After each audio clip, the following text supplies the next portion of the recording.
우리가 살아가는 삶의 이 자리가 굉장히 믿음을 요구하는 자리인 것 같습니다. 날씨 할 것 없이 전 세계에 일어나고 있는 많은 일들을 보면 우리가 참 믿음 없이 살기란 참 용감하고 오히려 무지하면 용감하다는 말이 있죠. 무식하면 용감하다 이런 말도 있는데 사실 굉장히 자기 자신을 신뢰할 수 없는 그러한 하루하루를 우리가 보내고 있는 것 같습니다. 하나님 앞에서 우리가 어떠한 어려운 환경에 처해진다 할지라도 우리의 시련을 통해서 우리의 믿음이 더 자랄 수 있기를 노래하는 찬양인데요. 앞으로 이 세상이 우리가 예측할 수 없는 그런 어려운 시련이 온다 할지라도 우리가 믿음 안에 있기 때문에 우리가 안전할 수 있고 결국 하나님의 영원한 약속 안에서 영원한 약속 안에 그걸 해주세요. 빨리 해주시라고요. 음소거를 해주실 수 있잖아요. 해주실 수 있잖아요. 이럴 때 다시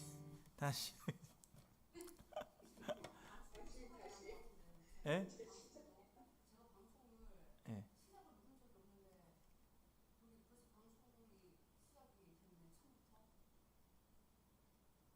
그거는 무슨 말인지 제가 이해가 안 되는데요. 그럼 언제부터 나갔다는 얘기예요? 왜 그러셨어요?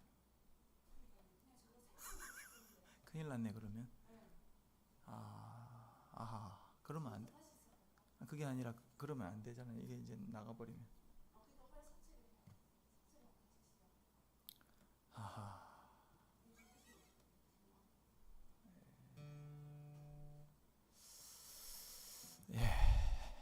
시련이 또 찾아왔죠.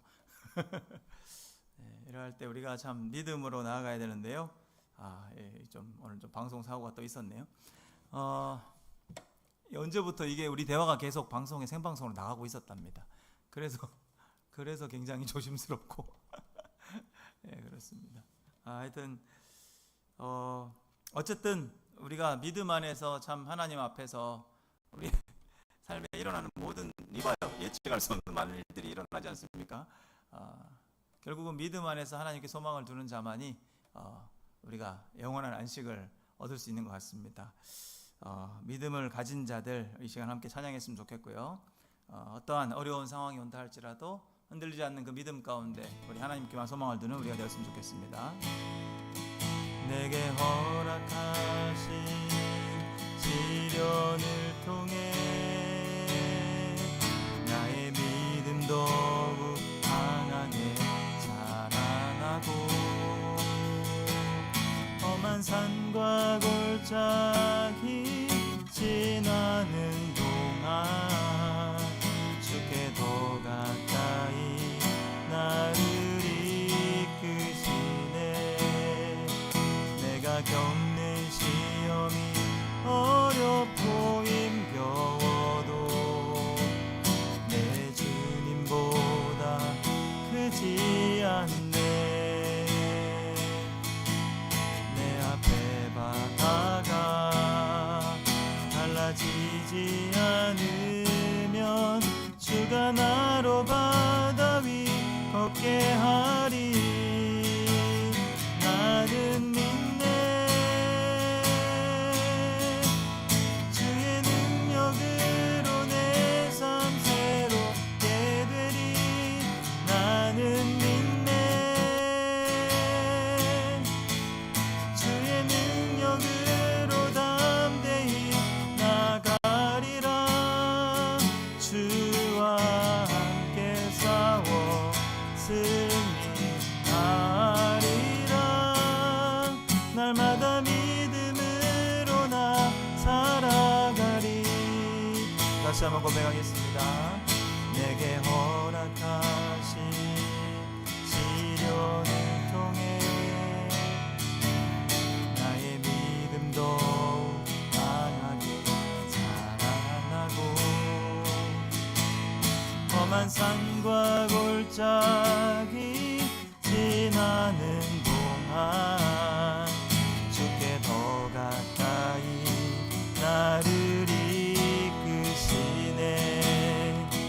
내가 겪는 시험이 어렵고 힘겨워도 내 주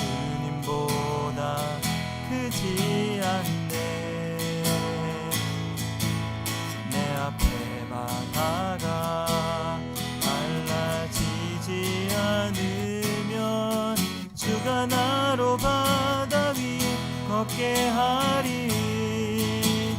나는 믿네.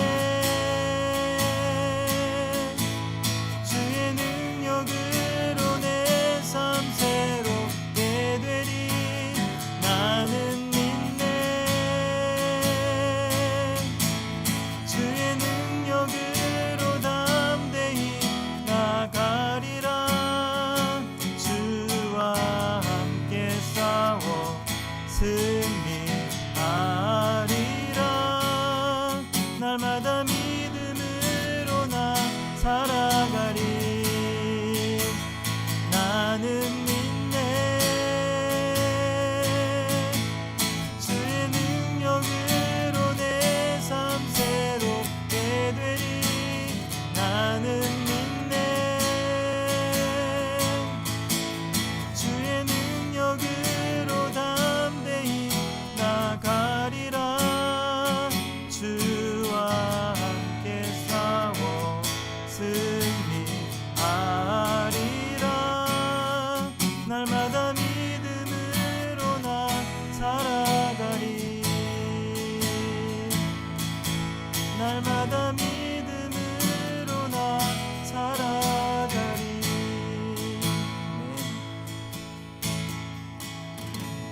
한번 기도하겠습니다. 하나님 아버지, 그렇습니다. 우리가 함께 찬양으로 고백한 그 믿음의 고백처럼 어떠한 시련이 내게 찾아온다 할지라도 우리가 정말 우리의 믿음이 더욱더 강하게 자라나는 하나님 그러한 은혜의 순간들로 우리가 잘 인내하고 이겨낼 수 있기를 원합니다. 하나님, 요즘 세상에서 일어나고 있는 크고 작은 많은 일들, 또 하나님 정말 소망이 없는 그러한 삶을 견디며 이겨가고 있는 안타까운 영혼들도 너무나 많이 있습니다. 오늘 우리는 무더운 날씨 가운데서 힘들고 또 불평하며 허덕이고 있지만은 그보다 더 정말 근본적인 삶의 기초를 잃어버린 채 정말 하나님 어찌해야 될 바를 모르고 절망 가운데 사로잡혀 있는 그들도 있습니다. 하나님, 동시대를 살아가는 이 인류 가운데 어찌 하나님 그렇게 큰 차이가 있는 이러한 세상을 동시대를 살아갈 수가 있을까요? 하나님, 우리에게도 이러한 어려운 시련이 올지도 모릅니다. 정말 앞으로 우리가 감당하지 못할 만큼의 큰 어려움이 찾아올 수도 있겠는데 하나님, 여전히 스스로를 과신하며 아버지, 아직은 우리가 정말 믿을 만한 구석이 있다라는 그러한 생각에, 그러한 교만에 빠져서 하나님을 신뢰하지 않습니다. 하나님을 찾지 않습니다. 하나님을 두려워함이 없습니다. 하나님, 오늘 우리가 찬양으로 고백한 우리의 믿음의 고백처럼 어떠한 시련이 온다 할지라도 결국 우리가 처음부터 신뢰했던 하나님을 우리가 바라보게 하시고 여전히 소망되시고 영원토록 소망되시는 그 하나님께만 우리가 온전한 위로를 얻을 수 있는 귀한 믿음의 백성들 되게 하여 주옵소서. 오늘도 그 믿음을 가진 자 주 앞에 나아갑니다. 여기에 모인 우리 하나님의 택한 받은 권속들, 은혜 받을 성도들, 오늘도 이 자리에 있는 줄로 믿사오니 하나님 이 자리를 복되게 하시고 우리가 하나님께를 소망을 두고 우리의 믿음을 두는 하나님 귀하고 복된 이 시간 되게 하여 주옵소서. 하나님 예비하신 말씀 통하여서 다시 한번 우리가 교훈을 얻게 하시고 하나님 말씀 따라 믿음으로 결단하는 복된 시간이 되게 하여 주옵소서. 함께 하실 줄 믿사오며 거룩하신 예수님의 이름으로 기도드렸습니다. 아멘.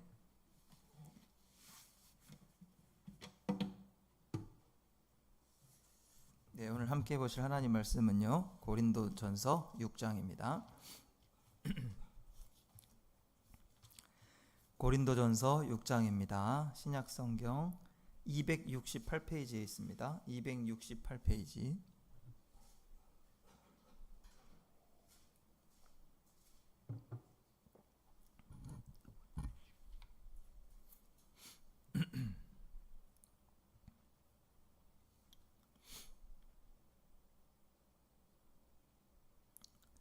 고린도전서 6장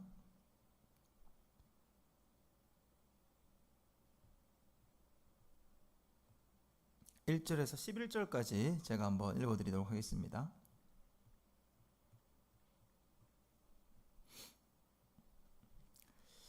너희 중에 누가 다른 이와 더불어 다툼이 있는데 구태여 불의한 자들 앞에서 고발하고 성도 앞에서 하지 아니하느냐? 성도가 세상을 판단할 것을 너희가 알지 못하느냐? 세상도 너희에게 판단을 받겠거든 지극히 작은 일 판단하기를 감당하지 못하겠느냐? 우리가 천사를 판단할 것을 너희가 알지 못하느냐? 그러하거든 하물며 세상 일이랴. 그런즉 너희가 세상 사건이 있을 때에 교회에서 경히 여김을 받는 자들을 세우느냐? 내가 너희를 부끄럽게 하려 하여 이 말을 하노니 너희 가운데 그 형제 간의 일을 판단할 만한 지혜 있는 자가 이같이 하나도 없느냐? 형제가 형제와 더불어 고발할 뿐더러 믿지 아니하는 자들 앞에서 하느냐? 너희가 피차 고발함으로 너희 가운데 이미 뚜렷한 허물이 있나니 차라리 불의를 당하는 것이 낫지 아니하며 차라리 속는 것이 낫지 아니하냐? 너희는 불의를 행하고 속이는구나. 그는 너희 형제로다. 불의한 자가 하나님의 나라를 유업으로 받지 못할 줄을 알지 못하느냐? 미혹을 받지 말라. 음행하는 자나 우상 숭배하는 자나 간음하는 자나 탐색하는 자나 남색하는 자나 도적이나 탐욕을 부리는 자나 술 취하는 자나 모욕하는 자나 속여 빼앗는 자들은 하나님의 나라를 유업으로 받지 못하리라. 너희 중에 이와 같은 자들이 있더니 주 예수 그리스도의 이름과 우리 하나님의 성령 안에서 씻음과 거룩함과 의롭다 하심을 받았느니라. 아멘. 예, 오늘은 고린도전서 6장입니다. 6장.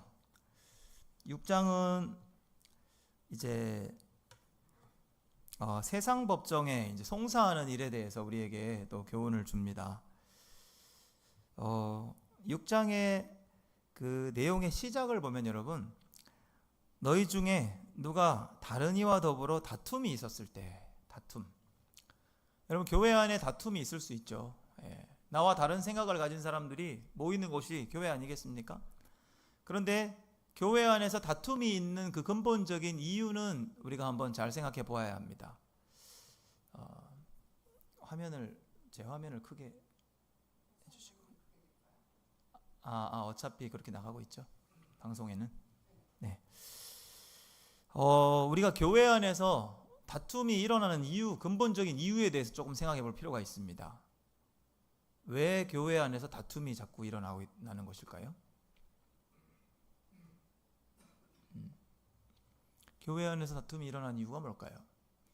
첫 번째, 우리가 하나님의 가르침대로 순종하지 않기 때문입니다. 어떤 가르침이 있었죠? 나보다 남을 낮게 여기라. 나보다 남을 낮게 여기라. 그러한 것이 하나님의 말씀에 대한 경외함으로 지켜진다면 교회 안에서 서로 나보다 남을 낮게 여기기 바빠 죽겠는데 언제 다툼이 있을 수 있겠습니까? 여러분, 다툼이 일어나는 원인은 하나님의 말씀보다 나의 생각이 앞설 때, 하나님의 말씀하신 그 말씀에 순종하기보다 나의 억울함이, 나의 생각이 맞다라는 나의 주장을 더 피력하고자 할 때 교회 안에도 다툼이 일어날 수 있다는 겁니다. 여러분, 근본적으로 교회라는 것은 예수 그리스도를 믿는 믿음으로 이제 하나님 나라의 백성된 자들이 거듭난 삶을 살기 위해서, 그리고 모여서 함께 하나님만 예배하고자 모이는 공동체가 바로 교회 공동체 아니겠습니까? 그러면 기본적으로 우리 모두는 우리의 옛 자아를 죽었다라고 예수 그리스도의 십자가의 죽으심과 더불어 우리의 예전에 옛 자아가 뭐죠? 이제 죄를 따르는 우리의 본성이 있죠. 우리의 악한 본성을, 죄를 따르고자 하는 우리 육신의 본성을 죽이고 그리스도의 십자가와 함께 죽었다라고 그냥 확신하고, 이제는 믿음으로 하나님의 말씀과 그리스도의 가르침을 따르는 삶으로 그리스도와 연합한 자로 살아가려는 그러한 의지가 있는 자들이, 믿음의 성도들이 모여서 그렇게 살려고 노력해가는 과정에 있는 공동체, 그것이 교회라는 이름으로 우리가 모이는 그러한 성도들의 모임이 아니겠습니까? 그런데 오늘날 성도들 가운데 여전히 거듭난 하나님의 백성다운 거룩함을 힘쓰는 모습보다 여전히 내가 죽이지 못한 나의 옛 성질, 나의 옛 자아, 말로는 십자가에 다 못 박았다, 그리스도의 죽으심과 함께 나의 과거의 죄된 본성은 다 죽었고 이제 거듭난 그리스도인으로 바뀌었다, 새 사람을 입었다. 의의 옷을 입었다. 하나님의 의로운 백성으로 이제 살아가기를 노력하는 그 노력이 여전히 부족하기 때문에 거듭난 백성다운 모습으로 살아가는 것이 그리스도인의 참된 본이라는 것을 머리로는 알지만 실제적으로 다툼의 요소가 조금이라도 생기면 절대 지지 않죠. 이것이 우리가 교회에서 다툼이 여전히 많이 일어나는 원인들이 아니겠습니까? 조금 있으면 이제 교회마다 가을 노회, 정기 노회로 이제 큰 총회 밑에 여러분 노회 이렇게 있지 않습니까? 각 지방마다 노회가 있습니다. 저희 이끌림 교회도 구미 노회에 속해 있는 총회 산하에 구미 노회 산하에 있는 동시찰 안에 있는 이제 우리 이끌림 교회죠. 근데 노회가 이제 10월 첫 주에 열립니다. 근데 이번 노회는 예사롭지 않습니다. 교회마다 다툼의 소식들이 굉장히 많이 들려옵니다. 어떤 여러 가지 이유가 있습니다. 한 교회는 오랜 기간 동안 성도들과 목사님이 서로를 신뢰하지 않습니다. 매번의 예배가 전쟁입니다. 시끄럽습니다. 목사님이 이렇게 크게 실수한 것 같지는 않은데 성도들은 목사님을 사기꾼 도둑으로 여깁니다. 무슨 하나님의 영광과 임재가 그 교회에 있겠습니까? 그런데 그 문제를 빨리 해결하기 위해서 교회 안에서 그걸 해결할 수 있는 능력이 없습니다. 그러니까 수년째 똑같은 모습으로 끌고 가고 있는 거죠. 이번 노회를 통해서 그 문제를 정리하려고 합니다. 얼마나 골치 아프겠습니까? 시끄럽죠. 이런 비슷한 지금 상황입니다. 지금 고린도 교회에도 세상 법정으로 끌고 가려고 하고 있습니다. 교회 안의 다툼을 교회 안에서 하나님의 말씀 안에서 해결을 못한 이 능력을 상실한 교회입니다. 어떠한 식으로든 교회 안에서 해결할 수 있는 능력을 이미 상실했어요. 그러니까 몇 년 동안 하나님이 그 예배가 무슨 예배입니까? 자기들끼리 서로 미워하는 사람이 마주보고 앉아가지고 목사는 강대상에 서가지고 말씀을 전하고 성도들은 앉아가지고 저 도둑놈인 저 사기꾼 이러고 있는데 무슨 예배가 되고 무슨 하나님께 영광이 있고 하나님이 그곳에 임재가 있겠습니까? 그 교회를 살리려고 어떻게든 하는 겁니다. 어떤 목사님들은 그 교회를 폐쇄해야 된다고까지 얘기합니다. 그게 무슨 교회냐고. 이러한 분쟁의 요소를 해결하려고 하는 의지가 아무도 없습니다. 목사님은 해결하고 싶으시겠죠. 목사님은 어떤 이유에서든 용서받고 싶으시겠죠. 성도한테. 성도들은 용서할 마음이 없습니다. 어디서부터 잘못된 겁니까? 제가 볼 때는 하나님의 말씀에 대한 두려움이 없는 것 같습니다. 어쨌든 간에 그렇고요. 그리고 또 여러 가지의 분쟁 요소가 한 2가지, 3가지 더 있습니다. 굉장히 이번 노회가 가기 싫습니다. 그런 거 하는 데가 노회입니다. 꼭 노회가 무슨 세상 법정 같아요. 굉장히 마음이 불편합니다. 그래서 노회가 있을 때마다 가기 싫어하는 목사님들이 굉장히 많아요. 가면은 이렇게 은혜롭게 예배드리고 성찬식 하면서 주의 은혜 아래에서 우리 목사님들이 서로를 위해서 안아주고 힘든 시기를 같이 이겨내자고 같이 손잡고 형제여 우리 모두 다 함께 찬양하고 은혜 가운데 하나님 나라를 아름답게 세워갑시다. 이 구미시 전체를 하나님께 올려드리는 기도도 좀 하고, 그죠? 나라를 위한 기도도 하고, 선교를 위한 또 우리 노회에서도 선교를 결단하고 같이 조금씩 후원해가지고 선교지도 하나 더 개척하고 이런 일들을 좀 많이 의논했으면 좋겠는데 그냥 모이면 어떤 교회 문제, 이쪽 교회 문제, 저쪽 교회 문제 그거 결정하느라 막 시끄러워 죽습니다. 굉장히 불편합니다. 그래도 그것이 이제 노회적으로 교회적으로 해소만 될 수 있다면 우리의 그 노력이 그 교회 안에서 하나님의 말씀의 기준대로 해결되어지면 그것은 참으로 다행인 것 같아요. 그런데 오늘 고린도 교회, 오늘 본문에 고린도전서 6장에서는요 이 문제가 교회적으로 해결이 안 됩니다. 왜? 서로 지려하지 않으니까 이런 상황이 발생하는 거죠. 한 명이 용납하고 또 한 명이 또 내가 미안해 하면 나도 미안해 하면서 우리 둘 다 잘한 거 없어? 그리스도의 또 피로 세우신 이 교회를 우리가 세워가기에 우리 둘 다 참 회개하자 이러면서 이렇게 아름다운 모습으로 좀 서로의 잘못을 들춰냈으면 덮어주기도 하고 회개하기도 하고 회개 기회를 얻으면 서로 또 존귀한 또 주의 자녀로 서로 인정해주고 함께 믿음으로 노력해가고 이런 아름다운 이 연합과 또 이런 권면과 적절한 징계와 치리 속에서 교회가 건강하게 세워져 가야 되는데 이미 그 선을 넘어선 교회죠. 그래서 고린도 교회에도 이것을 세상 법정에 가서 따져보자. 교회 안에서는 자꾸 은혜로 덮으려고 하고 이러니까 더 기분 나쁜 거예요.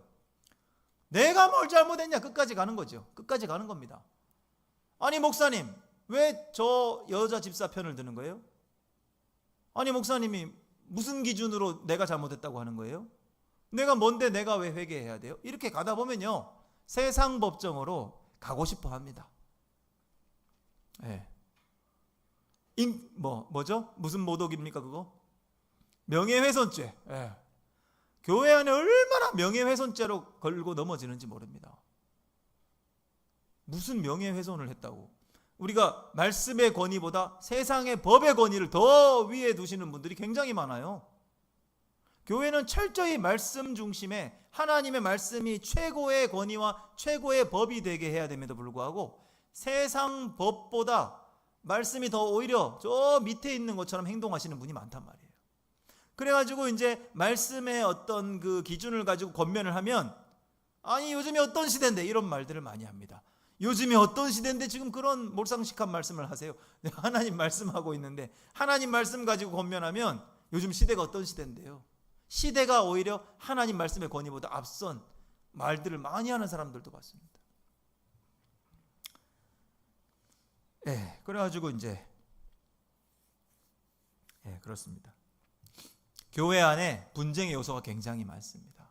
나와 다른 사람이 의견이 다를 때 서로 굽히지 않습니다. 지려고 하지 않습니다. 특별히 그러한 모습들은 이제 좀 뭔가 결정 권한이 있으신 분들 가운데 더 신랄하게 그러한 모습들이 더 나타납니다. 저 이제 교회 나온 지 얼마 안 된 초신자나 서리 집사님들하고의 분쟁의 요소는 크게 많지 않습니다. 이것이 위로 올라갈수록 직급이 높을수록 교회를 지킨다라는 이유로 굉장히 사랑 안에서 서로 이제 권면하고 권면을 받아들이고 또 회개하고 또 서로 다시 주 앞에 나아가고 이런 모습들이 아니라 이게 굉장히 법적으로 대치를 한 상태에서 쫓아내고 막 굉장히 이제 이게 불편한 요소까지 해서 결국 세상 법정까지 끌고 와서 승부를 보려는 어떤 이런 모습들이 굉장히 많습니다. 자, 고린도전서 6장의 내용을 한번 볼까요? 너희 중에 누가 다른 이와 더불어 다툼이 생겼을 때 구태여. 자, 여기서 가장 먼저 하는 이유는 첫 번째, 불의한 자들 앞에 고발하지 마라. 그러니까 이 말이에요. 불의한 자들 앞에서는 고발을 하면서 성도 앞에서는 왜 그 문제를 가지고 해결하려고 하지 않느냐 이 말입니다. 여러분, 그러면 여기서 말하고 있는 불의한 자들이 누굴까요? 세상에 판단하는 자들, 세상의 기준으로 일들을 결정짓는 자들, 뭐 법관들이라고 할 수 있겠고요. 근데 여기서 그 사람들을 다 뭐 불의하다, 의롭지 않다 이렇게 얘기하기보다는 여러분, 하나님이 법을 모르는 분들은 세상 법으로 인간이 만든 기준을 삼아서 그것으로 옳다 그르다라고 할 수 있지만, 여러분, 의가 뭡니까? 의, 정확한 의, 의로움이 뭡니까? 의로움. 정의롭다 할 때 그 의잖아. 의. 하나님의 의에서부터 시작된 뭔가 인간의 어떤 그 본성으로부터 이거는 양심적으로 이것은 잘못인 것 같고 이것은 잘못이 아니고 이건 선인 것 같고 이건 악인 것 같다. 선과 악을 나누는 어떤 기준이 될까요? 의가 의롭다 할 때, 정의롭다 할 때, 라이디어스니스 아닙니까? 그러니까 그게 이제 어쨌든 영어로 가도 이게 굉장히 그 단어 자체가 가지고 있는 그 약간의 모호함이 있습니다. 의로운 게 뭘까? 여러분, 성경에서 이야기하는 그 의로움, 또 성경에서만 자주 등장하는 거룩함이라는 단어, 거룩이라는 단어를 세상 사람들은 쓰지 않습니다. 여러분, 거의 안 씁니다. 어떤 사람들이 거룩한 삶을 노력하고 삽니까? 그냥 착할 선자, 착하게만 살면 된다 이렇게 얘기하죠. 착하게 살면 복 받는다. 그 복은 어디서 오는지도 모르고 착하게 살면 복 받는다. 선과 악은 세상에서 많이 이야기합니다. 하지만 거룩한 삶이 무엇인가? 이건 굉장히 성경적으로 우리가 답을 찾아야 됩니다. 왜? 하나님의 성품이거든요. 거룩은. 하나님이 거룩하니까 그의 택함 받은 백성들도 거룩한 백성으로 살아야 한다. 이것이 이제 성경에 나오는 표현이고, 성경을 보지 않는 많은 사람들은 거룩한 삶이라는 게 도대체 무슨 삶이야? 거룩이 뭐야? 이해할 수도 없고 그들에게는 굉장히 낯선 단어가 되겠죠. 여러분, 의는 어떻습니까? 의도 뭐 거룩 정도는 아니라도 세상에서는 저 사람 굉장히 정의롭다, 굉장히 의로우신 분이야, 불의를 보면 참지를 못해. 여러분, 불의를 보면 참지를 못하는 분이 옛날에 뭐 의협, 그죠? 의적, 도둑이긴 도둑인데 부자들한테 이거 이제 재물을 쌀 이런 걸 빼앗아서 가난한 자들을 나눠주는 임꺽정이라든지, 홍길동군 아닌가요? 하여튼 잘 모르겠는데, 하여튼 어쨌든 그런 사람들도 있고, 그러니까 뭔가 의롭다, 정의롭다 이런 표현들을 하죠. 자, 여기서 왜 세상의 어떤 판단하는 자들을 왜 불의한 자들이라고 했을까요? 그 사람들이 정말 악한 마음으로 판결을 굽게 해서 불의한 자들이라고 했을까요?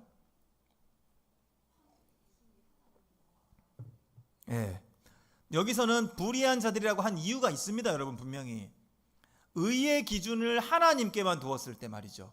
아까 우리 박정호 성도님 하나님의 의라고 말씀하셨는데, 의의 기준이 하나님이라고 우리가 이렇게 기준을 세워놓고 이야기를 하면 하나님을 떠난 모든 판결 기준은 다 불의한 판결이 될 수밖에 없습니다. 왜? 의의 기준이 하나님께 있는데 하나님을 알지 못하는 자들의 모든 판결은 인간적으로, 인간이 그럴듯하게 인간이 만들어낸 기준의 모든 판단 기준은 그것은 결국 의로운 판단이라고 볼 수 없는 거죠. 왜? 제한된 인간이 만들어낸 판결이니까요.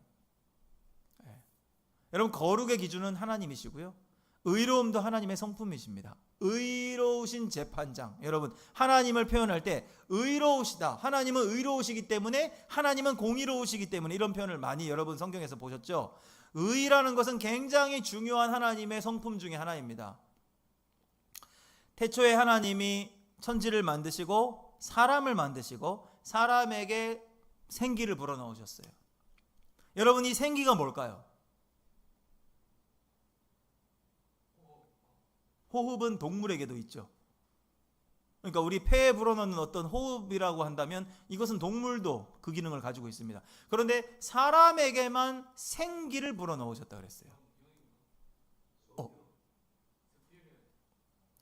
어떤 영적인 것을 우리는 생각을 해야 되는 거죠.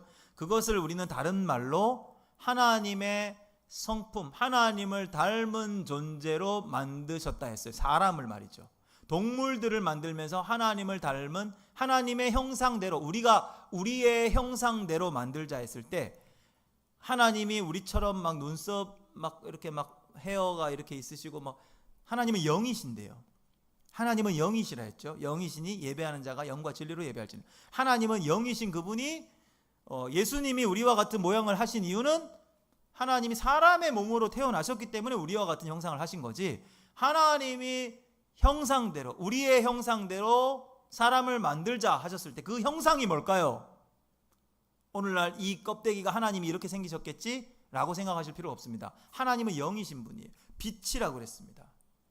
그러면 하나님이 말씀하신 그 형상에는 무언가 외적인 이미지라기보다는 내적인 하나님의 성품, 이런 쪽으로 그가 우리에게 불어넣으신, 동물과 차등해서 불어넣으신 생기를 불어넣으시니 사람이 뭐가 된지라? 생명이 된지라. 오, 어떻게 하셨어요?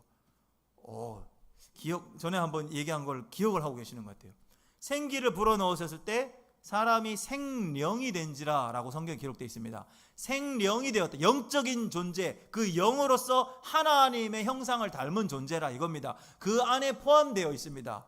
거기에 어떤 게 있습니까? 하나님의 의로움, 뭔가 하나님의 그 양심 같은 부분을 보면 우리가 굳이 안 배워도 양심적으로 굉장히 악함을 느끼는 영역이 있고, 굉장히 양심적으로 이것이 올바르고 이것이 선하다라고 판단할 수 있는, 우리가 굳이 안 배워도 사람의 본성적으로 가지고 있는 그 착함이라 해야 될까요? 그 의로움이라 해야 될까요? 그 거룩함이라 해야 될까요? 하나님의 뭔가 형상을 닮은 우리 안에 이게 뭔가 있습니다. 영적으로 느껴지는 그 느낌이라고 해야 될까요? 그런 것들이 있다는 말입니다. 자, 이 중에 가장 중요한 것 중에 하나가 바로 이 의로움이라고 할 수 있겠는데요. 그건 하나님이 의롭기 때문에 우리가 뭐 스스로 뭐 되게 의롭지 않다라고 생각하실 이유도 없습니다. 양심적으로다가 우리가 그 의로운 어떤 삶을 노력하는 것이 무엇인지를 조금 이렇게 알고, 더 자세히 구체적으로 하나님이 그의 백성들에게 하나님의 백성의 거룩한 삶은 이와 같아야 한다. 의로운 백성, 의로 옷 입어라. 뭐 이렇게 하면서 여러 구절에서 성경을 통해서 우리에게 교훈하고 있기 때문에, 우리는 그러면 더 어떻게 의로운 백성으로 살 수 있습니까? 하나님의 말씀대로 순종하고, 하나님의 말씀대로 모든 것을 판단하고, 하나님의 말씀대로 모든 것을 우리가 절제하고, 하나님의 말씀 안에서 순종하는 삶으로 우리도 의로운 백성, 거룩한 백성으로 살아갈 수가 있습니다. 그런데 오늘 1절에서 주는 어떤 그 교훈이 굉장합니다. 왜 구태여 하나님 안에서 성도들이 말이죠, 성도들 안에서 그 문제를 해결하려 하지 않고 불의한 판결자들에게 그 판결을 맡기느냐 이거죠. 하나님의 말씀에 순종함도 없고, 하나님의 말씀대로 뭔가 그 깨달음도 없는 그들에게 그 의의 기준과 판단 기준이 온통 세상적일 수밖에 없는 세상의 판단자들에게 교회 안에서 일어난 분쟁의 요소를 끌고 가느냐 이거죠. 왜 송사하느냐, 세상 법정을 왜 끌고 가느냐, 이것 자체가 하나님 보시기에는 옳지 않다. 여러분, 이 문제가 고린도 교회에 있었다는 겁니다. 2절입니다. 자, 성도가 세상을 판단할 수 있는 것을 너희가 알지 못하느냐. 여러분, 성도가 세상을 어떻게 판단한다는 얘기죠? 이 말이 이해가 되십니까? 그러니까 그 뒤에 또 나오죠. 세상도 너희에게 판단을 받겠거든 이렇게 얘기하죠. 이게 무슨 말일까요, 여러분?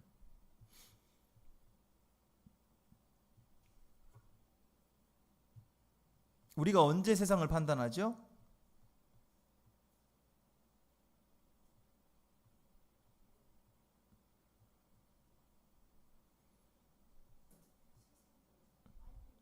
우리가 언제 세상을 판단합니까? 그냥 맨날 판단합니까?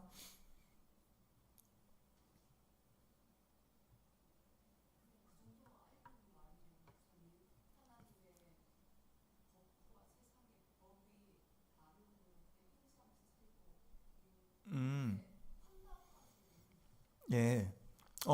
그러면 좀 더 나가서 묶어서 질문해 볼게요. 자, 우리가 어쨌든 세상을 판단하는 것을 너희가 알지 못하느냐. 우리는 세상을 판단할 수 있는 자들이라는 것을 여러분 머리에 일단 염두에 두시고요. 조금 더 넘어가 볼게요. 어쨌든 세상은 우리에게 판단을 받게 되어 있습니다. 지극히 작은 일 판단하기, 우리가 이제 결국은 세상을 우리가 결국은 판단하게 될 것인데, 그 교회 안에서 일어난 그 작은 분쟁의 그 문제를 판단하는 것을 너희가 왜 주저하느냐, 왜 그걸 감당하지 못하느냐 이거죠. 교회 안에서 옳고 그름의 문제를 하나님의 말씀의 기준 따라 우리가 결정할 수 있으면 되는데, 왜 그것을 너희가 스스로 판단도 못해가지고 세상도 판단해야 될 너희가 그 문제를 가지고 세상의 불의한 자들에게 그 판단을 넘기냐 이겁니다. 자, 3절 가보겠습니다. 또 우리가 누구를 판단한다고 그랬어요? 천사도 판단한다고 그럽니다. 천사를 판단할 것을 너희가 알지 못하는, 이게 무슨 말이에요? 여러분, 세상을 판단한다, 천사를 판단한다, 이건 무슨 말입니까? 천사도 판단해야 되는 우리가 하물며 세상에서 일어나는 일을 가지고, 그 작은 일을 가지고 판단을 못하겠다고 그렇게 세상 법정에다 그걸 넘겼냐 이 말이잖아요.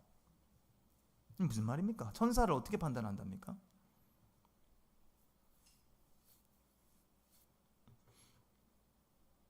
요게 이제 이해가 되셔야 이걸 읽을 때. 예. 그래서 여러분, 그 여러 번역본의 성경을 이제 또 이런 게 이해가 잘 안 될 때는 여러 번역본, 현대인의 성경이라든지 또 다른 어떤 번역본, 뭐 영어 성경, 뭐 원어 성경 봐도 괜찮지만, 이렇게 공동 번역이라든지 여러분 늘 보는 것은 좀 별로입니다. 이게 개역 개정 성경을 놔두고 공동 번역 막 이런 저런 성경으로만 일독을 하시는 거는 저는 비추입니다. 비추. 그냥 항상 우리의 어떤 그 개역 개정 그 번역 개역 개정 그 성경을 통해서 우리가 쭉 읽어 나가다가 해석이 좀 모호한 부분이 있어요. 모호한 부분. 이 무슨 말이야? 지금 방금처럼 세상을 언제 판단하게 되지 우리가? 그리고 천사를 우리가 언제 판단하게 되지? 자, 그래서 여러분 참고로 이제 다른 번역본을 한번 이럴 때 들여다보실 필요는 있는데요. 들여다보니까 어떤 성경에는 새 번역본에 보니까 이렇게 제가 읽어드릴게요. 성도들이 세상을 심판한다라는 것을 너희가 알지 못하느냐? 3절.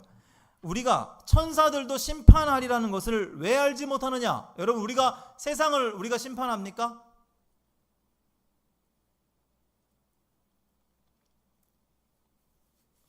모르죠요? 우리 세상 심판해요.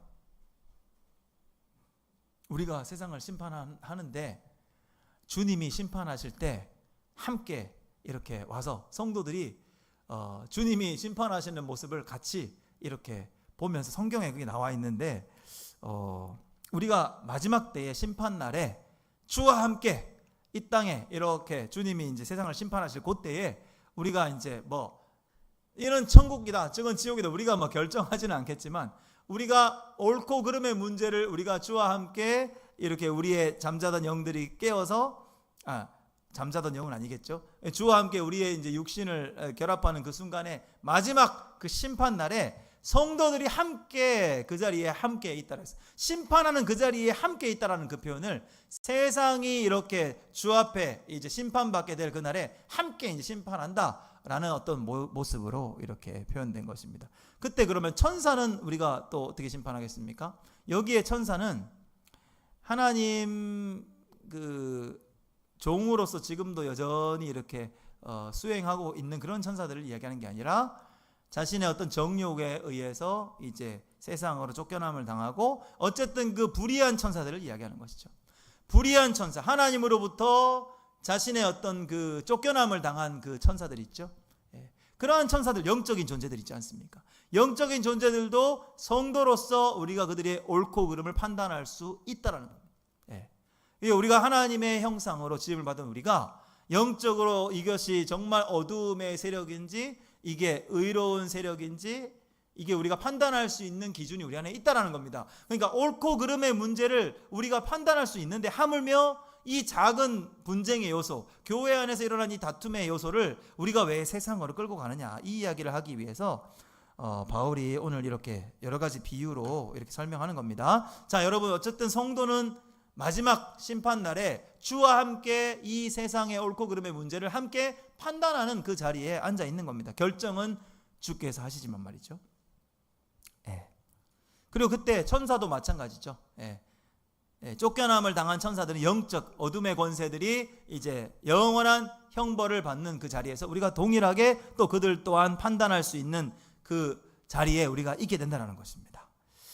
자, 그런즉 너희가 세상 사건이 있을 때에 교회에서 경히 여김을 받는 자들을 세우느냐. 여러분 여기 이 경히 여김을 받는 자들이 누굽니까? 교회에서 경히 여김을 받는 자들. 네? 장로님이요? 경희가 무슨 말씀인지 모르세요? 가볍게 여김을 받는 사람. 교회에서 가볍게 여김을 받는 사람들이 장로님이 돼서는 안 되죠. 그거는 이제 가벼울 경자를 써서 여기서는 가벼운 사람. 교회에서 가볍게 여기는 자들이 누굽니까?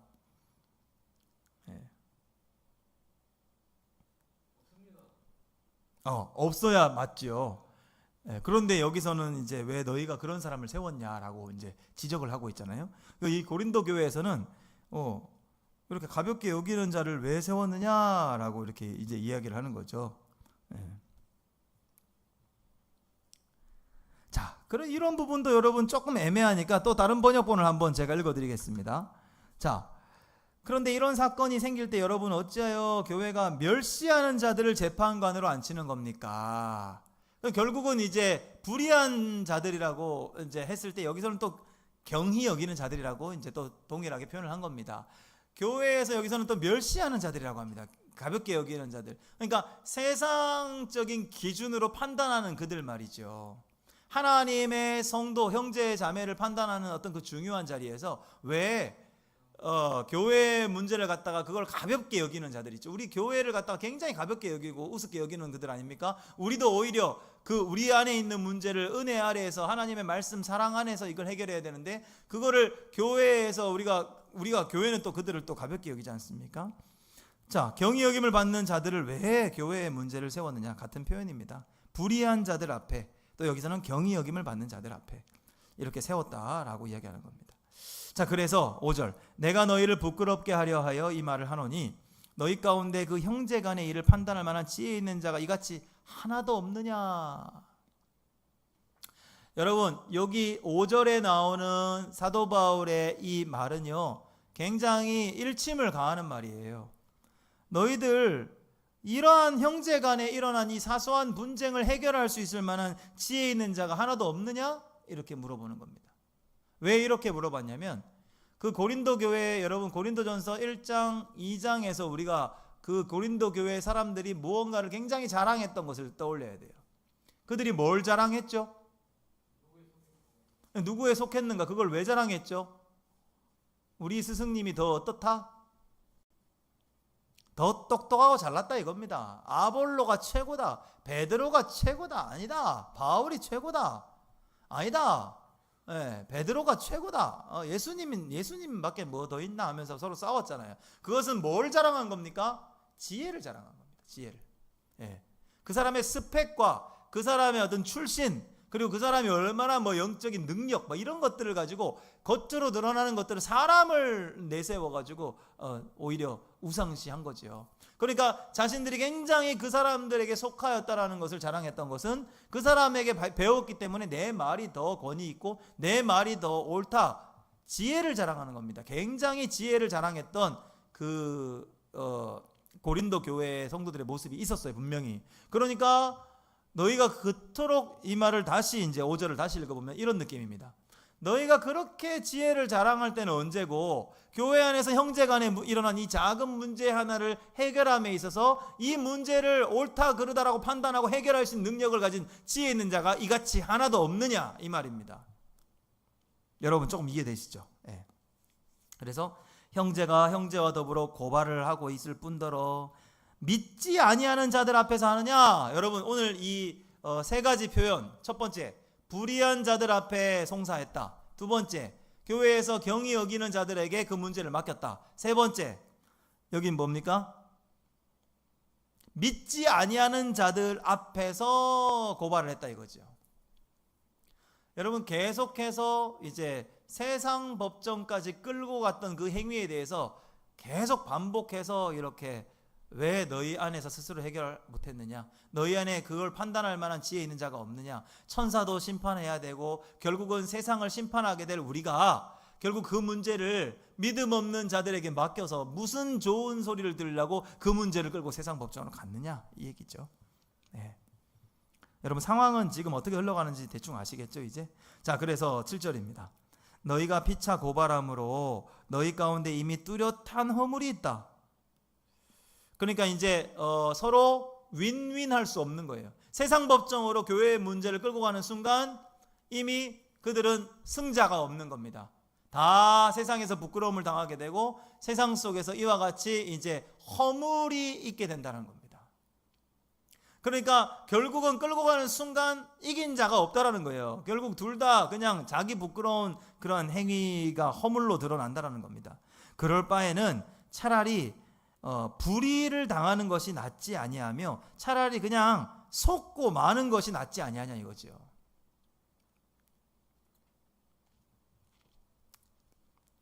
여러분 이것은 바울의 권면입니다. 바울이 교회 안의 문제를 가지고 구태여 세상 법정까지 송사하고 끌고 가는 행위는 오히려 교회에서 조금 내가 불의한 처사를 당한다 할지라도 오히려 교회 안에서 내가 조금 속았는 것 같다 할지라도 내가 뭔가 되게 불편하고 내가 당했다 또 당했다 할지라도 그게 더 낫다는 거예요. 세상 법정으로 내가 이 문제 내가 속고 사는 건 나는 못 참는다. 나는 이 불의한 거 못 참는다. 나는 불의를 못 참는다. 나는 정의로운 사람이니까 이러면서 그 문제를 가지고 세상 법정으로 끌고 가서 돈이 얼마가 들든지 나는 그 문제 해결 봐야겠다 하면서 끌고 가서 그 문제를 세상 법정에 내놓는 것보다 차라리 교회 안에서 내가 조금 불의한 처사를 당한다 해도 내가 조금 속는 위치에서 억울함을 참아야 하는 자리에 있다 할지라도 그것이 더 낫지 아니하냐 이 얘기죠. 너희는 불의를 행하고 속이는구나.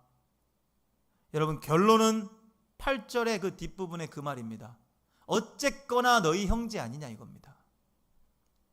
어쨌거나 너희 형제다 이겁니다. 이게 결론입니다. 너희 형제를 갖다가 세상 법정에 세운 겁니다. 이에 대해서 칼빈은, 존 칼빈, 여러분 기독교 강요 존 칼빈, 우리 장로교회, 어떻게 보면 장로교회의 위대한 아버지입니다. 장로교회 아버지 존 칼빈이 이렇게 얘기했습니다. 그렇다면 교회 성도들은 무조건 세상 법정으로 서면 안 되느냐? 서야 될 일이 있죠. 여러분, 서야 될 일도 있습니다. 훌륭한 말입니다. 어쨌든 그러나 지금 여기서 말하는 것은 사사로운 그 문제, 우리가 생각하기에 물론 어떤 사람에게는 이게 사사로운 문제일 수도 있고 어떤 사람에게는 굉장히 이 문제가 굉장히 이건 사사롭지 않다, 나에겐 사사로운 문제가 아니다 이렇게 얘기할 수 있죠.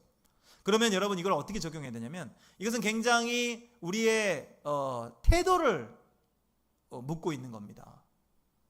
만약에 이걸 원칙으로 이걸 이렇게 세워버리면요, 이런 일이 있을 때마다 세상 법정 가서 교회가 다 그냥 우스운 집단이 되어버리는 거죠. 오히려 세상 가운데 가서 우리가 다 멸시당하고 조롱거리가 되고 그리스도의 이름으로 모이는 사랑의 공동체, 정말 신앙의 공동체, 이웃을 향하여야 되는 공동체가 교회 안에서 형제지간에도 서로 분쟁의 요소가 해결되지 않고 그 교회가 굉장히 가벼운 공동체고 그 그리스도 안에서 하나됨이라고 말하는 그 결집력 자체가 굉장히 우스워지는 거죠. 자, 그래서 세상 법정으로 끌고 가면 절대 안 된다라고 이 말씀을 받아야 되는 게 아니라 설사 그러한 상황이 와서 어쩔 수 없이 그렇게 가야 되는 상황이 우리에게 전혀 없다라고는 할 수 없지만 기본적인 우리의 자세는 어떠해야 한다? 웬만하면 우리가 조금 불의한 처우를 당한다 할지라도, 우리가 조금 손해본다 할지라도, 우리가 조금 속았다 싶다 할지라도 교회의 어떤 그 그리스도의 사랑의 어떤 그 본질적인 요소, 교회가 세상 가운데 소금과 빛의 역할을 감당해야 하는 어떤 큰 틀 안에서 생각했을 때는 우리가 세상 법정으로 끌고 가기보다는 교회 안에서 오히려 지혜로운 자를 세워서 그 문제를 덕스럽게 말씀 안에서 해결해 가는 것, 그것이 굉장히 우리에게 필요한 자세다, 태도를 말하고 있는 겁니다. 그런데 여러분, 제가 처음에 노회 가기 싫다 뭐 이런 얘기 했잖아요. 굉장히 세상 법정으로 가볍게 끌고 갑니다, 요즘은요. 왜? 교회 안에서 이렇게 해결하려다 보면은 어떻게 돼요? 굉장히 영적인 에너지가 소비가 되거든요. 꼴 보기 싫다 이거예요. 돈이면 해결되잖아요. 변호사, 변호인단 딱 갖춰가지고 그냥 나에게는 전화 한 통 안 오게 해주세요. 당신들이 내 돈 줄 테니까 가서 그냥 저 노회를 뒤집어 놓든지 교회를 박살내 놓든지 나는 상관없어. 나는 그 교회 이제 안 가니까 그냥 가가지고 그 문제 해결해 놓고 저 사람들 콩밥 먹여주세요. 얼마나 쉽습니까? 돈 몇 푼 쥐어주면요, 변호인단 막 가가지고요 그냥 쓸어버립니다. 이런 식으로 해결하려는 모습들이, 교회의 이 분쟁을 해결하는 모습이 굉장히 오늘날 많습니다. 그들이 고린도전서 이 6장의 말씀을 마음 가운데 교회를 지켜나가고 결국 이 8절의 마지막 부분, 여러분 핵심이 뭐라 했습니까? 어쨌든 간에 너희 형제 아니냐 이거죠. 여러분, 세상 법정의 송사를 즐겨 하시는 분들, 오늘 혹시 이 말씀 들으면 제가 그분들한테 물어보고 싶어요. 과연 그리스도 안에서 한 형제 자매로 그들을 생각은 했었는지. 여러분, 어쨌거나 미우나 죽으나 죽이고 싶으나 살리고 싶으나 어쨌든 간에 주 안에서 우리는 하나이고 형제라는 그 기본적인 마인드를 가지고 접근을 한다면 정말 내 죽이고 싶어도, 정말 막 머리털 다 뽑고 싶은 그 못된 놈 이렇게 막 마음에 들어도 네가 나의 혈육이고 나의 형제고 내 천국에서 나와 함께 영광스러운 자리 영생토록 봐야 될 내 형제니까 내가 참는다 임마. 결국은 너희 형제니까. 여기 바울이 그렇게 얘기했어요. 왜 그렇게 불의를 행하고 서로 속이고 왜 그러느냐? 그는 너희의 형제다. 형제임을 먼저 생각하라는 거죠. 오늘 우리가 생각해야 될 가장 중요한 기초이자 가장 중요한 교훈입니다. 우리는 서로 형제라는 거예요. 형제를 갖다가 세상 법정에 송사하고 그런 일들이 물론 오늘날 있죠. 부모에게 물려받은 재산 문제를 쉽사리 해결 안 하고 어떤 또 그 문제를 해결함에 있어서 법정을 끌고 가는 게 얼마나 간단합니까? 그냥 간단하죠. 세상 법정은 법대로 그냥 해주세요 하면은 다 n분의 1로 딱 나누지 않습니까?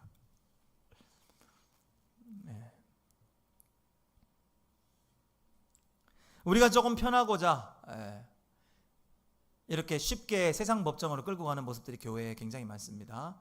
오늘 우리는 이 말씀을 통해서 조금 뭔가 스스로에게 찔림의 요소가 필요한 것 같습니다. 교회 안에서 너무나 가볍게 교회 문제를 갖다가 불의한 자들, 교회에서 경히 여기는 자들, 믿음이 없는 자들에게 우리의 문제를 판단해 주십시오.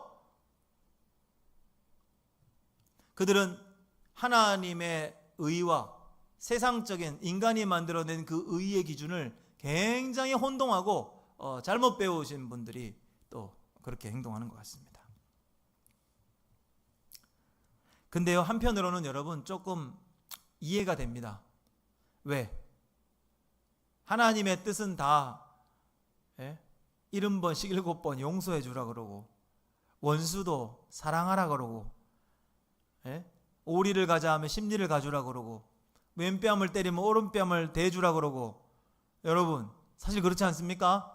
또 누군가가 돈을 빌려달라 그러면 받으려고 생각하지 말고 빌려주라 그러고 또 어쨌든 돈을 빌려줬으면은 겉옷까지 뺏지 말고 겉옷까지 받았으면은 그 밤이 지나기 전에 돌려주라 그러고 하여튼 온통 내가 뭔가 다 손해봐야 될 것들을 말하는 것이 하나님의 의의 기준이란 말이에요. 그러니까 그걸 아니까 그렇게 교회 안에서 해결해야 되면 내가 결국 손해봐야 되니까 결국은 뭡니까? 그 본심에 손해보기 싫은 마음이죠. 손해보기 싫은 마음에 단 몇 푼이라도 돌려받을까 싶어가지고 세상 법정으로 끌고 가는 그런 문제들이 많지 않습니까? 그렇습니다. 자, 이런 문제들이 있고요. 자, 불의한 자가 하나님의 나라를 유업으로 받지 못할 줄을 알지 못하느냐 라고 이야기를 합니다. 그래서 이제 8절에 어쨌든 불의를 행하고 속이는 그 행동을 해도 그는 너희의 형제라는 것을 우리는 기본적으로는 잊지 말아야 하고 어쨌든 그 형제를 권면하고 교회 안에서 지혜로운 자들을 세워가지고 하나님의 말씀의 기준대로 그 형제의 문제를 이렇게 다스려야 되는데 여러분 여기서 어떠한 방식으로 해결할 수 있을까요? 어떠한 방식으로 지혜롭게 그 형제의 불의한 행동을 해결하라는 것일까요? 세상의 법으로 구속하려 하기보다 우리가 앞장에서 배운 내용 있죠. 5장에서 배운 내용 뭐였습니까?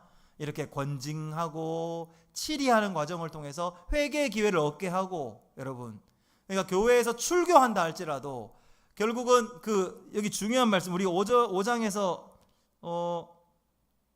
굉장히 중요한 말씀이 있었는데요. 그를 사단에게 내어준다 할지라도 육신은 죽으나 그게 몇 절에 있었죠?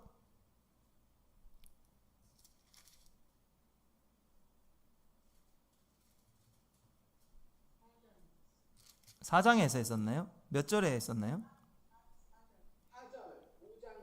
5장이 맞죠? 5장 5절. 예. 5장 5절을 보면은 이런 표현이죠. 이제 이러한 자는 교회에서 권징과 치리의 절차를 통해서 출교를 만약에 했다 했을 때 말이죠. 교회에서 내쫓았다 할지라도 그의 몸은 사단에게 내주은 것 같이 되었으나 육신은 멸하게 되었으나 영은 주 예수의 날에 심판하실 날에 구원을 받을 수 있는 그 어떤 찔림이나 어떤 그런 큰 상처가 되었다면 그가 나중에 그 영이 살아날 수 있는 회개의 기회를 얻으면 그것이 더 유익하기 때문에 교회에서는 철저히 형제의 어떤 불의함과 형제의 어떤 그 미혹당한 어떤 그 문제에 대해서 세상적으로 법으로 규제해서 그를 감옥에 놓고 뭐 이렇게 범칙금을 물리는 그런 행위가 아니라 교회에서 굉장히 사랑으로 형제를 대하듯이 때로는 아프게 끊어내야 할지도 모르지만 우리 교회에서 나가달라. 당신의 그 행동을 철저히 회개할 수 있는 기회를 주고 다시 그 영혼이 주의 심판의 날에 살아날 수 있는 기회를 주게 하는 것, 이것이 형제를 대하는 지혜로운 교회 안에서의 문제, 분쟁을 해결하는 방식이 되어야 한다는 것입니다. 여러분, 그래서 고린도 교회의 이런 문제들이 5장과 6장으로 연결해 가면서 결국은 이 문제를 세상 법정까지 끌고 가는 일은 없어야 할 것이다. 교회 안에서 형제를 대함같이 이렇게 권징과 치리와 때로는 강력한 출교의 그러한 엄중한 결단을 내려야 하는 순간이 온다 할지라도 그 영혼이, 형제의 영혼이 살아날 수 있도록 그걸 형제라는 사실을 잊지 말고 그 행위를 지혜롭게 사랑 안에서 해야 된다. 이것을 권면하고 있는 것입니다. 사랑하는 성도는 오늘 이런 내용이고요. 그리고 이 불의한 자가 어떠한 행동으로 우리가 이제 권면해야 되는지 그 나머지 10절 11절에 9절 10절 11절에 이렇게 열거하고 있습니다. 자, 너희는 불의를 행하고 속이는구나. 8절에. 그러나 그 불의를 행하고 속이는 자들은 결국은 너희 형제인데 어떡하냐 하면서 그 불의한 자가 교회에서 이러한 행동을 한다는 거죠. 하나님 나라를 그들은 유업으로 받지 못한다라는 것을 그들에게 알려주어야 하고, 하나님의 나라를 유업으로 받지 못하는 그 행위 자체는 그 행위 자체에 미혹을 받지 말아야 합니다. 첫째, 음행하는 자. 둘째, 우상 숭배하는 자. 셋째, 간음하는 자. 넷째, 탐색, 남색, 도적, 탐욕, 술 취함, 모욕, 빼앗는 것, 이러한 자들은 하나님의 나라를 유업으로 받지 못하리라. 너희 중에 이와 같은 자들이 있다라는 거예요. 오늘 우리 가운데는 이러한 자가 없겠습니까? 오늘 우리 교회 안에는 이러한 자가 없겠습니까? 여러분, 고린도 교회의 문제뿐이겠습니까? 오늘 한국 교회에 이러한 문제가 왜 없겠습니까? 미혹을 받는 일이 있다 할 때 우리는 두 가지로 대처하는 것 같습니다. 굉장히 가벼운 마음으로 세상 법정으로 이 문제를 끌고 갑니다. 목사가 음란하네, 목사가 성추행했네, 세상 뉴스에 제일 먼저 나오죠. 목사가 성추행했네, 전도사가 지하철역에서 이렇게 몰카를 찍었네. 여러분, 뉴스에서 굉장히 많이 보죠. 물론 그 행위 자체가 여러분 정당화되어서는 안 됩니다. 그 행위는 굉장히 질타를 받아야 합니다. 하지만 세상 법정에서 질타를 받고 있으니 한국 교회가 점점 더 전도하기 모양새가 어려워집니다. 여러분, 왜 목사만 그렇게 이슈가 돼서 뉴스에 나오는지 아십니까? 장로가 성추행했네, 이런 거는 별로 이슈거리가 안 되기 때문에 그래요.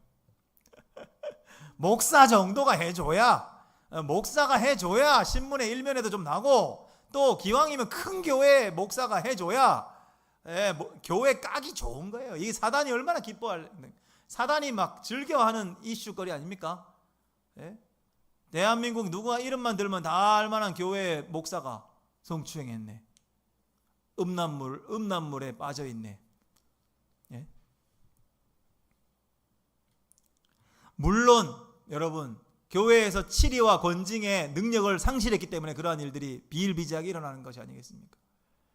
그냥 오늘 주는 이 말씀의 교훈을 여러분 잘 분별하시기 바랍니다.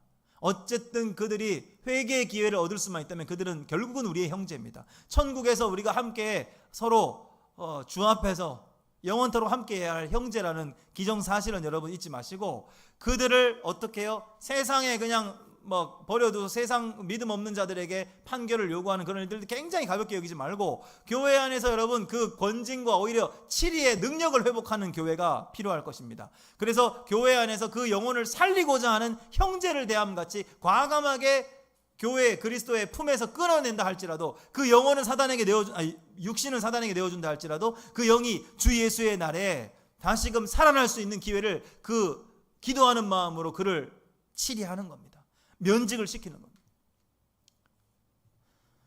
오늘 이제 곧 10월 달에 우리 구미노회에서도 이 목사 면직건을 가지고 한 2건 정도 다룰 겁니다.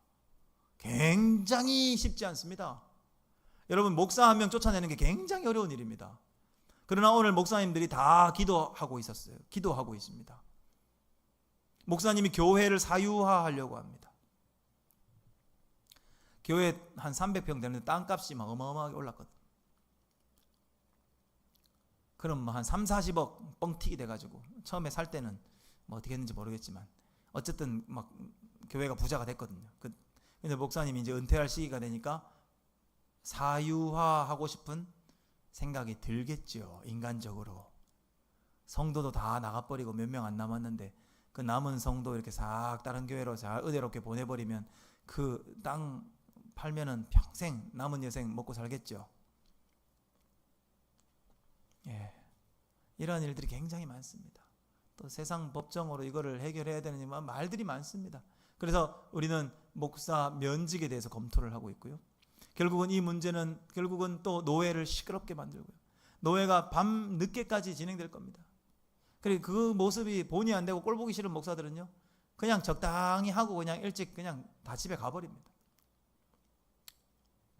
은혜롭게 그것이 하나님의 말씀 안에서 정당한 권징과 치리가 시행되지 않습니다. 굉장히 불이합니다. 그리고 그 문제가 해결이 안 되면 결국은 세상 법정으로 쉽게 그냥 가지고 가버립니다. 이러한 지금 이슈가 한 3건 4건 있습니다. 그러니까 그날에 저녁에 또 노회 저녁에 가을 노회 때는 또 새로 목사 안수식도 있어요. 여러분 그 이슈를 가지고 낮에 그렇게 머리 터지게 뻘겋게 싸우고 저녁에 목사님들 나와가지고 안수하고 싶겠습니까? 그래서 이번 우리 노회 각 교회들마다 가을 노회가 굉장히 교회들의 어떤 현실을 반영하는 모임이 될 텐데요.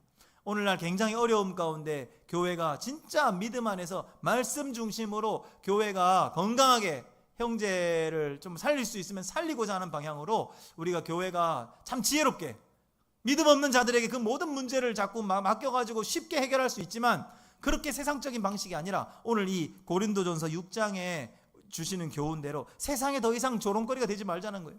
오히려 교회 안에서 적당한 권징과 진짜 철저한 어떤 치리의 어떤 그 능력을 회복해서 교회마다 이러한 건강한 그리스도인 공동체로 세워져 가게 해달라고 우리의 기도가 굉장히 필요합니다. 그리고 우리도 굉장히 교회 안에서 이러한 미혹을 당하지 않고 하나님 나라를 유업으로 얻지 못할까 두려워하는 마음으로 우리가 정말 주님의 말씀 앞에 순종하고 또 충성된 종으로서 우리의 자리를 회복해 가는 것, 이것 굉장히 우리가 회복해야 될 오늘날 한국교회의 모습인 것 같습니다. 그래서 여러분 11절 말씀을 읽고 마치겠습니다. 너희 중에 이와 같은 자들이 있다. 여러분 고린도 교회에만 있는 게 아니죠. 우리 오늘날 한국 교회에도 굉장히 많을 겁니다. 수면 위에 드러나지 않았을 뿐이지 수면 아래에서 이러한 미혹받는 일들, 세상적인 일들을 우리가 그것이 마치 교회 안에서 말하는 것들이 온통 성경적인 기준이 아니라 세상적인 기준으로 우리가 다 말하지 않습니까? 너무나 많은 자리에서 말이죠. 이러한 이미 우리가 세뇌당한 것 같아요. 이와 같은 자들이 있더니 주 예수 그리스도의 이름과 우리 하나님의 성령 안에서 씻음과 거룩함과 의롭다 하심을 받은 자들이 바로 우리라는 것을 우리가 잊지 말아야 한다는 것입니다. 우리는 그리스도의 이름 그리고 우리 하나님의 성령 안에서 여러분 씻어졌어요. 죄가 씻어졌단 말입니다. 죄가 씻어졌어요. 우리의 죄된 본성은 여러분 씻긴 이제 달라져야 됩니다. 깨끗해졌는데 여러분 겨우 깨끗하게 해놨는데 말이죠. 예수 그리스도의 보혈로 말이죠. 그런데 여전히 우리를 오염시켜요. 제가 지난 주일날 그 설교하면서 잠깐 언급했는 그 과테말라인가요? 안 그래도 지구가 막 환경 파괴 오염되고 있는데 엄청나게 쓰레기를 거다 갖다 버립니다. 그러니까 못 사는 나라들은요 이 쓰레기를 얻다가 분리수거도 못해요. 분리수거를 할 수 있는 나라는 굉장히 선진국이에요. 굉장히 선진국들이나 분리수거해서 벌금 매기고 하지 그런 지금 먹고 살 것도 없는 나라들은요 무슨 분리수거를 합니까? 그 쓰레기들을 다 어디다 갖다 버립니까? 그냥 그 하천에다가 그냥 다 갖다 버립니다. 그러면 걔들이 모여가지고 여러분 대양으로 다 바다로 엄청난 양이 흘러갑니다. 이번 여름에 굉장히 많은 태풍이 오고 홍수가 많이 났죠. 그 어마어마한 그 매립지에 있는 쓰레기들이 강물로 그냥 막 흘러 넘쳐가지고 그 인근 바다로 엄청나게 쏟아져 나갔답니다. 이 감당도 안 돼요. 여러분 바다 생태계가 이와 같이 오염되면 그것이 다시 이렇게 돌아오죠. 돌아오게 되어 있습니다. 여러분 깨끗하게 하는 것은 굉장히 노력이 필요합니다. 그러나 그것을 불의한 양심에 여러분 불의한 더러운 오염된 물 한 방울 한 방울 떨어뜨리면 그것이 얼마나 삽시간에 또 오염됩니까? 그걸 다시 깨끗하게 만들려면 얼마나 노력이 필요합니까? 예수 그리스도의 보혈의 십자가의 은혜로 씻음 받았는 건 굉장히 인류의 역사 가운데 엄청난 우리를 깨끗게 하신 역사의 은혜가 있었는데 우리는 그동안 계속해서 계속 우리 스스로를 오염시켜가고 있는 거예요. 우리 성도들은 잊지 말아야 합니다. 예수 그리스도의 이름 안에서 우리는 성령 안에서 우리는 씻음 받은 존재라는 거, 그리고 아까 우리가 얘기했던 그 두 가지 단어, 우리 성도들에게만 굉장히 우리가 익숙한 두 단어 뭡니까? 거룩, 의로움. 이것은 하나님의 형상으로 지음받은 자들의 마땅한 그렇게 하나님의 형상대로 살아가야 할 우리 성도의 모습이어야 한다는 사실을 잊지 마시고, 우리는 씻음 받았고, 그리고 그리스도의 이름과 성령 안에서 우리는 거룩과 의롭다 하심을 이미 받은 자들이기 때문에 그에 걸맞는 성도의 본을 보이며 살아가는 저와 여러분, 우리 한국교회, 특별히 우리 이끌림교회 되기를 주님의 이름으로 간절히 축원드립니다. 오늘 이 말씀 기억하면서 한번 우리 같이 기도했으면 좋겠는데요. 여러분, 우리 스스로의 참 먼저 우리 이렇게 기도합시다. 우리 스스로가 이러한 하나님 나라를 유업으로 얻지 못할 이러한 미혹에서부터 우리가 스스로 그리스도의 이름과 성령 안에서 씻음 받은 존재라는 것, 거룩함과 의롭다함을 받은 존재라는 것을 잊지 않고 정말 성도의 본으로서 살아갈 수 있게 해달라고, 몸부림치며 말씀에 순종하며 살아갈 수 있는 우리가 될 수 있게 해달라고 먼저 기도하시고요. 또 교회를 위해서 기도합시다. 오늘 교회를 위해서, 교회들마다 이러한 문제를 가지고 세상 법정, 믿음 없는 자들에게 어떤 판결을 부탁할 정도로 교회가 힘을 잃었습니다. 권징의 능력을 잃어서 그렇습니다. 치리의 능력을 잃어서 그렇습니다. 이러한 적절한 하나님 말씀의 권위 앞에 우리 모두가 참 이러한 어떤 분쟁의 요소들을 지혜롭게 믿음 안에서 잘 해결할 수 있는 한국교회가 되게 해달라고 기도합시다. 그래서 더 이상 세상의 조롱거리, 회자되는 그러한 신문에 나올 만한 뉴스, 조롱거리가 아니라 세상의 소금과 빛의 역할을 감당해서 많은 사람들을 올바른데 정말 복음의 증인된 삶을 잘 감당할 수 있는, 어두운 세상의 빛으로의 등불의 역할을 잘 감당할 수 있는 우리 한국교회가 될 수 있도록 우리 전 한번 기도하며 나가도록 하겠습니다. 하나님 아버지 감사합니다. 오늘 하나님 고린도전서 6장 말씀을 통하여서 형제 간에 또 분쟁의 요소가 생겼을 때 이것을 가지고 교회 안에서 하나님 말씀 안에서 좀 지혜롭게 하나님 이 문제를 형제를 대함같이 잘 해결해야 함에도 불구하고 또 하나님 정말 형제를 대함같이 하지 않는 모습들, 너무나 쉽사리 믿음 없는 자들에게, 정말 하나님 불의한 자들에게 하나님의 말씀도 알지 못하고 정말 하나님의 의로움과 전혀 상관이 없는 세상적인 기준으로 모든 문제를 판단하고 결정짓는 그러한 곳에 이 문제를 가지고 넘겨버리고 세상에 송사하는 일들이 교회 안에 너무나 많습니다. 이 일로 인해서 세상은 오히려 교회를 조롱하고, 교회가 이슈가 될 때마다 교회라는 것이 어쩔 수 없이 타락한 곳이구나, 가장 오염된 곳이 교회구나, 이러한 하나님 불명예스러운 일들을 우리도 하나님 아버지 눈으로 목도하고, 오히려 우리도 함께 그들과 동조하여서 교회가 그렇게 하나님 불명예스러운데 불구하고 우리의 얼굴에 침 뱉는지도 모르고 우리도 하나님 그와 같이 그들을 욕하고 탓하고 하진 않았습니까?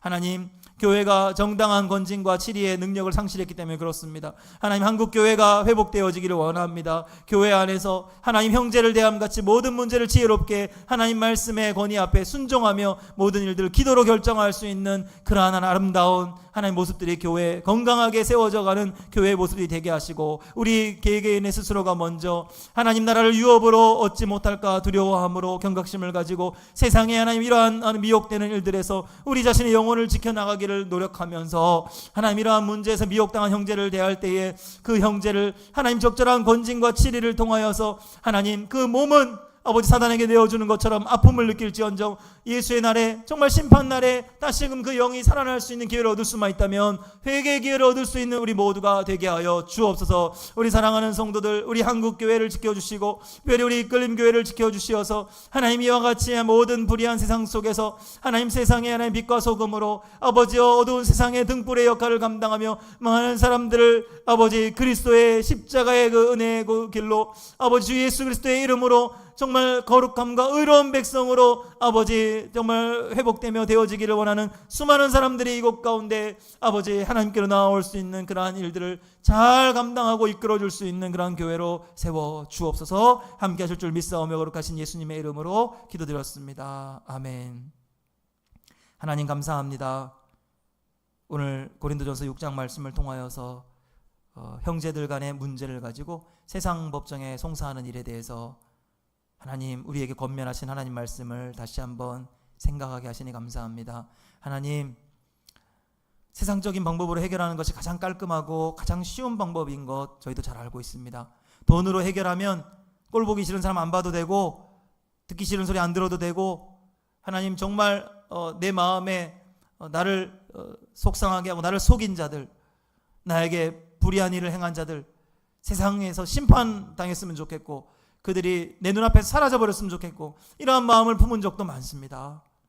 하나님, 그러나 정말 결국은 형제를 대함같이 하지 못했던 우리의 지난 날을 용서하여 주시고 다시 한번 그들이 회개의 기회를 얻을 수 있도록 우리가 지혜롭게 정말 말씀으로 그를 권면하고 세워가고 오히려 하나님 신앙의 본으로서 그 형제를 위로하고 세워갈 수 있는 그 영혼을 살릴 수만 있다면 우리가 형제를 대함같이 해야 한다는 것을 오늘 깨달았습니다. 하나님, 정말 믿음 없는 자들이 말하는 것을 우리가 그것이 옳다라고 하면서 동조했던 것은 아닌지요. 하나님의 의가 아니라 세상적인 의의 기준으로 모든 것을 쉽게 해결하려고 했던 그러한 행위들이 오늘날 교회를 보는 세상의 그러한 잘못된 삐뚤어진 시각을 만들어낸 것은 아닌지요. 하나님, 교회가 더 이상 세상의 빛과 소금의 역할을 감당하지 못하고 오히려 가장 타락하고 오염된 집단이라는 그러한 불명예스러운 손가락질을 당하고 조롱받는 이 시대에 하나님, 우리 이끌림 교회는 정말 하나님 그러한 어두운 세상 가운데 등불과 같은 역할을 잘 감당하고 많은 사람들을 그리스도의 이름과 정말 거룩한 백성, 의로운 하나님의 백성으로 정말 올바른 길로 나아올 수 있도록 그들에게 통로가 되어주는 그러한 하나님 깨어있는 교회가 되게 하여 주옵소서. 우리 성도들 그러한 삶의 본으로 우리 주변에 거룩한 영향력을 끼치며 선한 영향력을 끼치며 하나님의 거룩한 백성, 의의 백성으로서 세상 가운데 살아갈 수 있기를 몸부림칠 수 있는 믿음의 순종 결단이 있게 하여 주옵소서. 함께 하실 줄 믿사오며 거룩하신 예수님의 이름으로 기도드렸습니다. 아멘. 하늘에 계신 우리 아버지여, 이름이 거룩히 여김을 받으시오며 나라의 임하옵시며 뜻이 하늘에서 이룬 것 같이 땅에서도 이루어지이다. 오늘날 우리에게 일용할 양식을 주옵시고 우리가 우리에게 죄 지은 죄를 사하여 준 것 같이 우리 죄를 사하여 주옵시고 우리를 시험에 들게 하지 마옵시고 다만 악에서 구하옵소서. 대개 나라와 권세와 영광이 아버지께 영원히 있사옵나이다. 아멘.